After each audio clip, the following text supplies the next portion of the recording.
Euzubillahimineşşeytanirracim. Bismillahirrahmanirrahim. Elhamdülillahi Rabbil alemin. Ve salatu ve selamu ala Resulina Muhammedin ve ala alihi ve sahbihi ecmain. Allahümme salli ala seyyidina Muhammed. Esselamu aleyküm köp sayılı Nogay halkım. İnşallah bu Besmele baresinde 5. kesek boladı programımız inşallah. Kalan yerimizden yine devam edecek inşallah. İşte ey mağrur nefsim, sen o seyyahsın. Şu dünya ise bir çöldür. Aczin ve fakrın hadsizdir.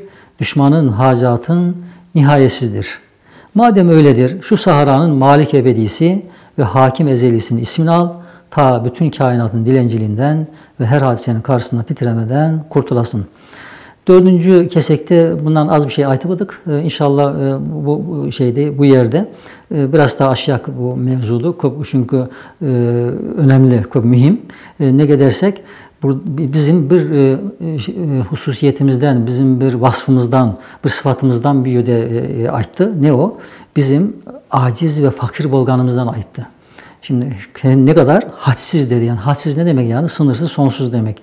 Şimdi ben sonsuz aciz ekemen, sonsuz fakir ekemen, yani sonsuz yarlı ekemen. Şimdi bir yerde insan biraz aklına takılabilir, bir takanak olabilir böyle de, yani kayıp oladı bu. Mesela diyelim ki yani bir yas düşünüyor, aklımıza gelsin, değil mi? İşte güçlü, kuvvetli, mesela 100 kilodu, yani mağa mısın demesin hemen, mesela kötürsün mesela. Hatta mesela ayrı bir boksör olsun, boksör de değiller ya, veyahut da işte halter mesela, değil mi? Hani o şeylerde kötürediler ya, ondan olsun. Şimdi biz o açsak, sen çok acizsin, sen çok fakırsın desek, değil mi? Biraz zoruna keter. Ya bak ben bu kadar güçlüyüm, bu kadar kuvvetliyim, sen ne demek istersin de onu hakaret kabul eder. Ama işte hakikati aynen öyle. Yani şu yerde aytılganday, nav yerde aytılganday. Ne gelirsek bir kere o bolgan hallerimiz ne olursa olsun, biz kaysı halde bolsak bolyak, dünyanın en güçlü kişisi bolsak, adamı bolsak, biz yine güçsüzüz. Nege? Çünkü o halimiz bizge muhakkat, bizge verilipti. Yani o hal bizim tuğul. Yani o hal bizden her an, her dakika bizden ketebeledi. Mesela işte beyin kanaması diye bir hastalık var mesela, değil mi? Beyin kanaması. Yani işte yan beyinde kan de tıkaydı. Ondan sonra iyiydi. Yatıp kaladı adamcağız. Ben aynen işte özüm akam rahmetli, Cenab-ı inşallah bütün geçmişlerimize rahmet etsin. Oga benzer bir hastalık oldu. Bir nörolojik hastalık denildi. O hastalıktan oldu işte, o marazdan oldu. O maraz, bu beyin kanamasından gelgen bir ağırgan bir hastalık gördüm. Bir marazlı gördüm. Şimdi adam maşallah böyle işte boyu bosu yerinde, ondan sonra işte güçlü belli yani böyle, ama işte beyin kanaması geçiripti. Ondan sonra işte yani şenesi kayıptı, gözü kayıptı, aşamaydı zaten, gözünü aşamaydı ve öyle yılaydı belli yani böyle, yani şuuru yerinde, yani aklı basında belli. Gözlerinden yaslar tamlaydı. Etrafındakiler de, o kasındakiler de hepsi yılaydılar tabii. Şimdi onu dedim mesela, o aklıma geldi bu mevzu bolganla. Şimdi bir dakika evvelinde o aytkan adamımız, değil mi? O beyin kanaması geçirgen adamımız, değil mi? O da desek ki sen çok acizsin. Sen işte bak icabında yataktan da duramazsın falan desek, sen benimle dalga geçip eder, değil mi? Hani sen alay etme, ben maskaramama der. Bize kızar, değil mi? Ama bak ne oldu? İşte basına geldi. Yani o imkanı kolundan alındı.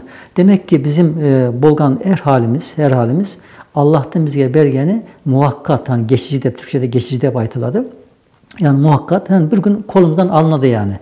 En şeyinden mesela, değil mi? Balaken de kaydeyimiz, yazken de kaydayıp olamaz, karteken de kaydayıp olamaz. Şimdi aynen hepsi men ama bir ölçümde, değil mi, ayakta duramayman, ama yas bolganda tamam, ama bu sefer kart aygandan ne boladı. Gene aynı halde dönemiyoruz. Yani eğer bu haller benim bolgaydı, benim hiç avuslamam lazımdı. Aynı halde kalmam lazımdı. Bak aynı halde kalamayman. Demek ki bütün ne var olsa hallerim, hatta bu yani maddi, yani zenginlik diyeyimiz ya, yani baylık de hani zenginlik, Türkçe'de zenginlik de aytamız. Baylık yani işte yani mal var, yani zengin parası var, pulu var. o da ondan ya mesela. Her an mesela estiledi mesela değil mi? İşte falan adam iflas etip diye aytıladı mesela. Yani dünyanın en zengini işte bir kaza oladı, bir şey bir musibet basına geledi. Onların hepsine yoytadı. Demek ki bunlar yani biz bunlarda aldanmamamız gerekedi. Aldanmamamız gerekedi. Bir de ikinci ya neydi? Fakir dedi ya fakir. Şimdi zengin adam sen fakirsin desek şimdi adam zoruna gider değil mi? Yani o bay adam var, sen fakirsin, sen yarlısın desek adam zoruna gider. Bir de Allah'a karşı fakirliğimiz, yarlılığımızda aytmak o aytıladı bir yönü.